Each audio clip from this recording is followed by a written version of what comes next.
सेंद्रिय कर्ब निघतो.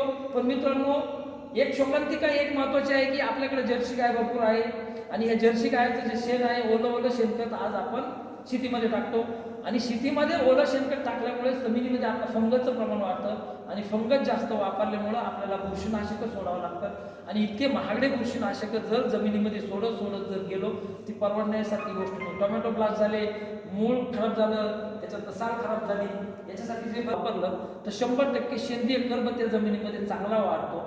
आणि आपला प्रयत्न आहे हा जो ऑर्गॅनिक कार्बन जो बनवला मित्रांनो, 500 ग्रॅम साधारणतः 1-2 टनाचं काम करतो सेंद्रिय कर्बचं. आणि सेंद्रिय कर्बचं काम काय आहे? सेंद्रिय कर्ब ज्या जमिनीमध्ये आहे जास्त ती जमीन भुसभुशीत पण राहते, ऑक्सिजनचा सप्लाय चांगला वाढतो, जमीन भुसभुशीत राहते, ऑक्सिजन सप्लाय वाढतो, पांढऱ्यामुळे डेव्हलप होतात.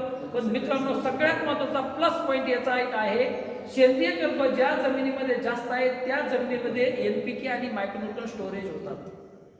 सेंद्रिय कर्ब जिथं जास्त आहे त्या जमिनीमध्ये NPK आणि मायक्रोन्यूट्रन स्टोरेज होतात, अदरवाईज लीच आउट होतात.